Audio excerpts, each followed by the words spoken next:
Good morning, dear readers. Really very happy to be with you today.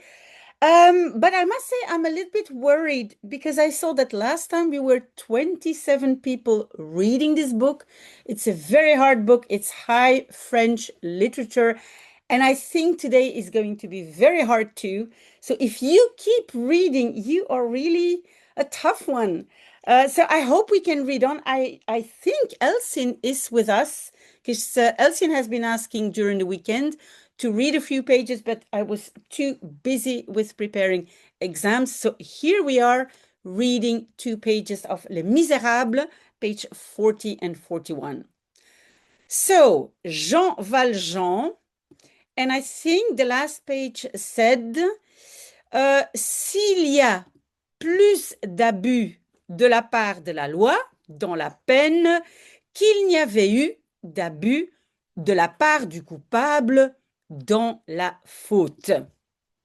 So, if there is more abuse, and then we have de la part de means from the law in the punishment, then there had been abuse from the guilty in his crime or his fault. Now, I hope you understand this sentence because we're really talking here about the concept of excessive punishment. So if you punish too hard people, sometimes so it looks worse, the punishment looks worse than the crime itself, because we are not forgetting that in fact he only stole a bread to nourish his family. So that's what he did, and then the punishment is really severe. Several years he has to do hard labor. So really in these pages we are questioning justice, if justice didn't become perverted and is not undermining itself. Good, let's see if you manage to read on. S'il n'y avait pas excès de poids dans un des plateaux de la balance, celui où est l'expiation. So he wonders again if there wasn't any excess of weight, like extra weight, in one of the trays. And the trays, it's like like when you have scales, like you have a balance, like you have 2 trays, and if there is not more weight in one of the trays of the balance, the one where is the punishment. So that side where the punishment is, isn't that too heavy? Isn't the punishment too heavy? Si la surcharge de la peine n'était point l'effacement du délit et n'arrivait pas à ce résultat. So if the extra weight, surcharge is the extra weight of the punishment, was not, and you will see that in really literary language, you will see sometimes point instead of the word pas. So this is the negation. If there was not the erasing of the conflict, and n'arrivait pas, did not get to that result. So the goal should be that the crime is taken away. So that's what he's all wondering about. De retourner la situation, de remplacer la faute du délinquant par la faute de la répression, de faire du coupable la victime et du débiteur le créancier, et de mettre définitivement le droit du côté de celui-là même qui l'avait violé. And this is the very hard part. If you get through this part, then I think the rest will be easier. So please hang on.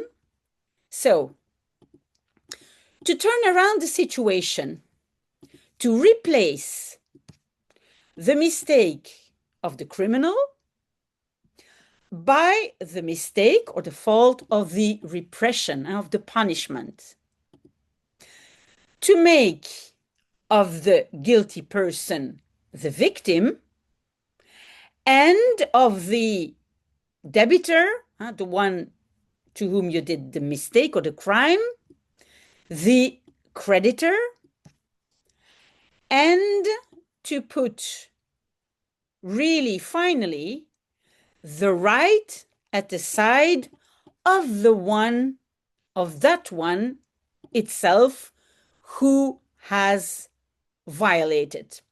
Really hard. What does he mean by this, Victor Hugo? That isn't in that case, when the punishment is too heavy, then in fact you make a victim of the one who is guilty. Victim is the same in French. Victim of the one who is guilty. And the one to whom you did the crime becomes then the one who is the wrongdoer. I hope you understand, but let's read on. If this part is too difficult, then you skip it for the moment, because it's really hard. Ces questions faites et résolues, il jugea la société et la condamna. So those questions made, he had been thinking of those questions asked and resolved or found a solution. He judged the society and condemned it. So he did not agree with the law that punished him. Il la condamna à sa haine. He condemned it with his hatred, for its hatred maybe. Because this is really like a hate punishment. Just stealing bread to nourish children that are hungry.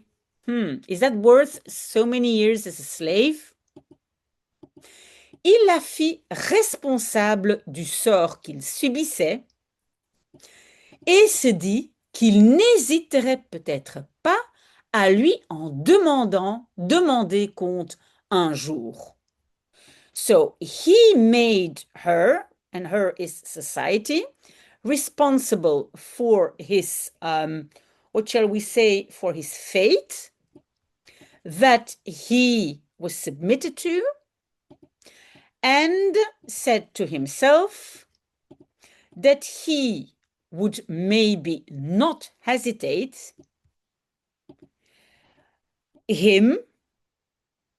just a second. So he would not hesitate to ask. Demander compte means to justify. Would not hesitate to ask to justify one day. One day he would ask society to justify itself. Il se déclara à lui-même qu'il n'y avait pas équilibre entre le dommage qu'il avait causé et le dommage qu'on lui causait. So he declared to himself that il n'y avait pas, there was not an équilibre, you could say equilibrium, but maybe like a balance between the damage that he had caused, stealing the bread, and the damage that one had caused him or had done to him. Il conclut enfin que son châtiment n'était pas, à la vérité, une injustice, mais qu'à coup sûr, c'était une iniquité.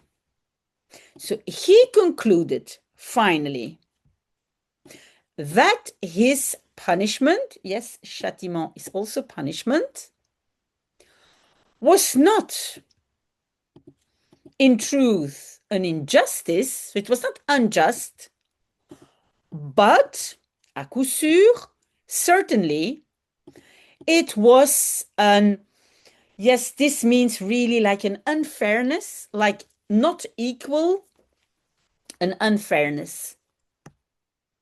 La colère peut être folle et absurde. So anger, that's la colère, can be crazy and absurd, stupid. On peut être irrité à tort. One can be irritated wrongly, à tort. On est indigné que lorsqu'on a raison, au fond, par quelque côté. Yes, one is indigné, outraged, only, and where is the only word? That's the ne que. Ne que, we talked about it before, means only. So one is only outraged when one is right, au fond, deep down, at one side or another, par quelque côté, in one way or another. Jean Valjean se sentait indigné. So Jean Valjean felt outraged. That's indigné. Il n'avait d'autre arme que sa haine. He didn't have another weapon than his hatred. Il résolut de l'aiguiser au bagne et de l'emporter en s'en allant.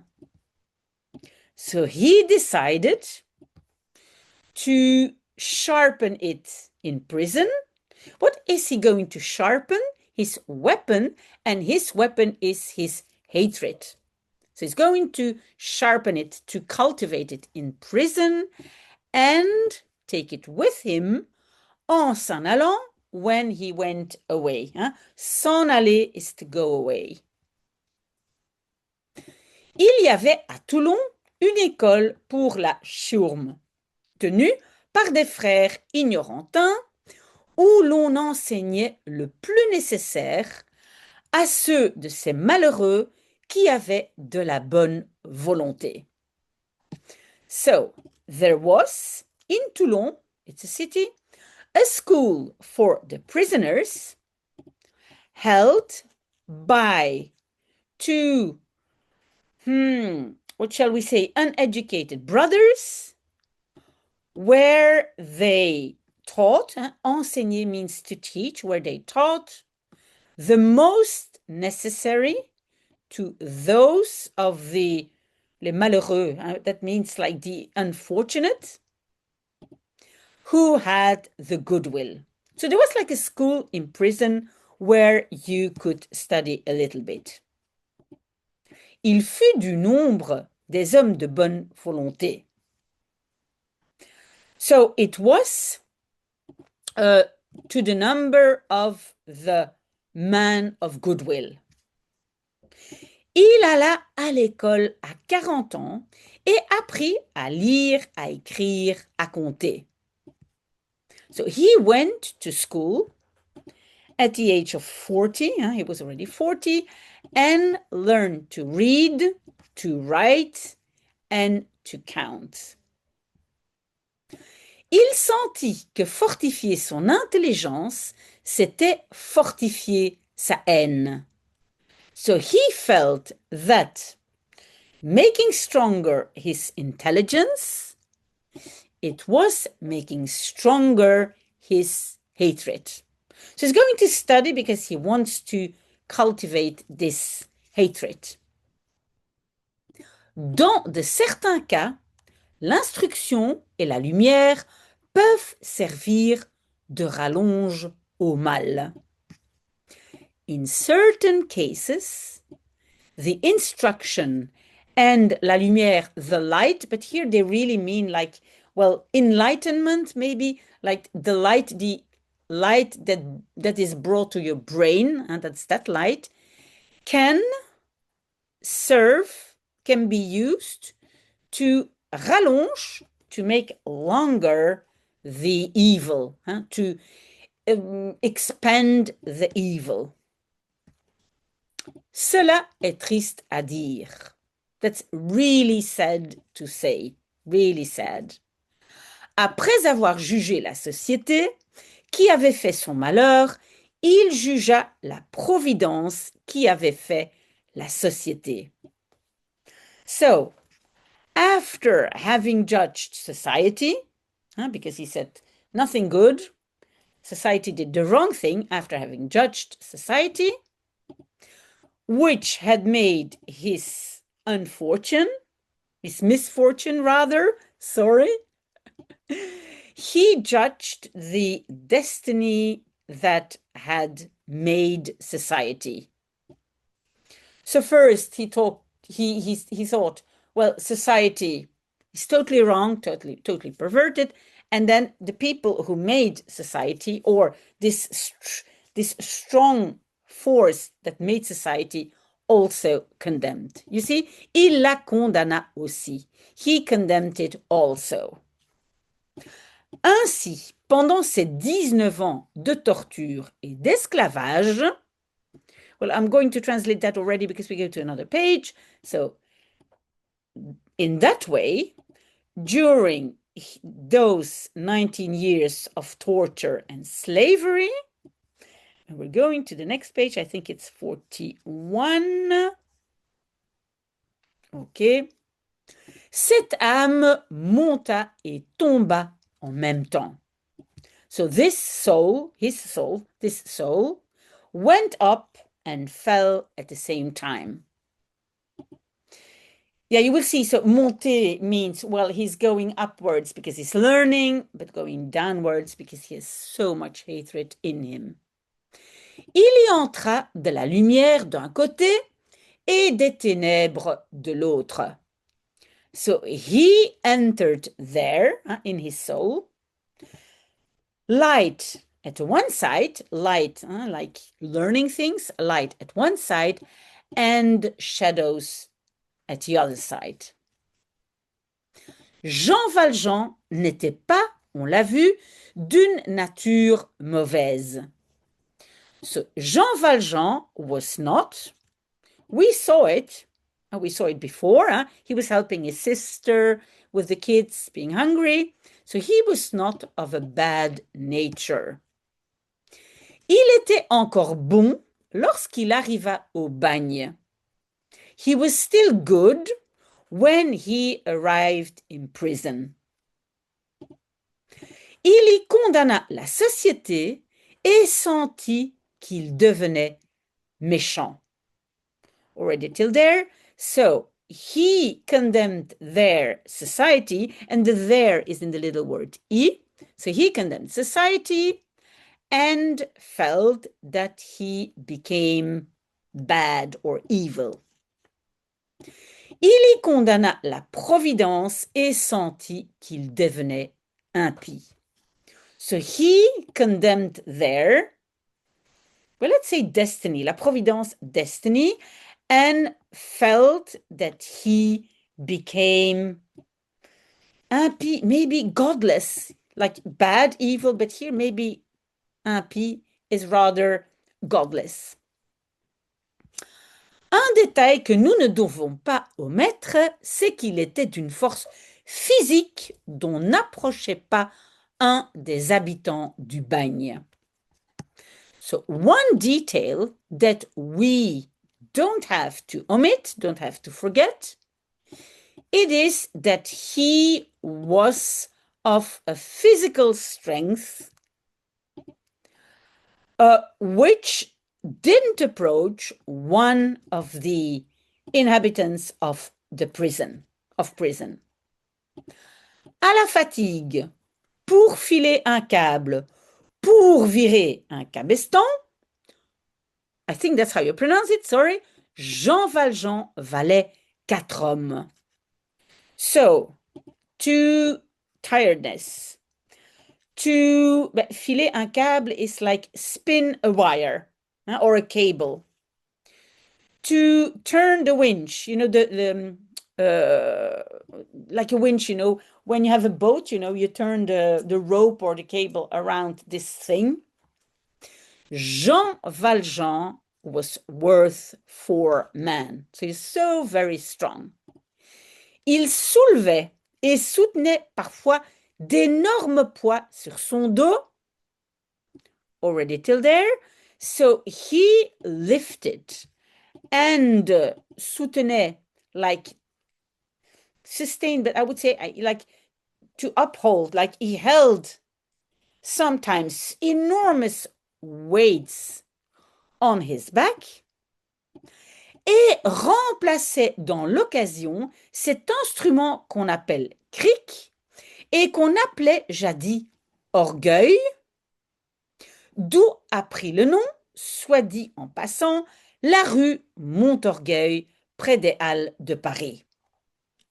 So, and he replaced by times this instrument that one calls a jack, un cric, a jack, that one called long ago, jadis means before this thing, this cric, this jack was called orgueil, from where was taken the name,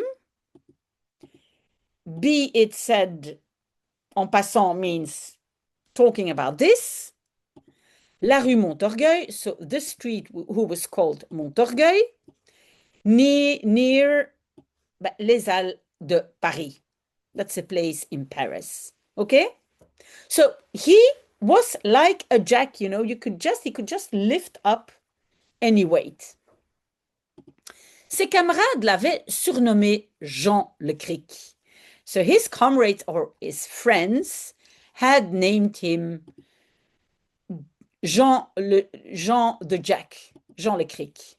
Une fois, comme on réparait le balcon de l'hôtel de ville de Toulon, une des admirables cariatides de Puget, qui soutiennent ce balcon, se décela et faillit tomber.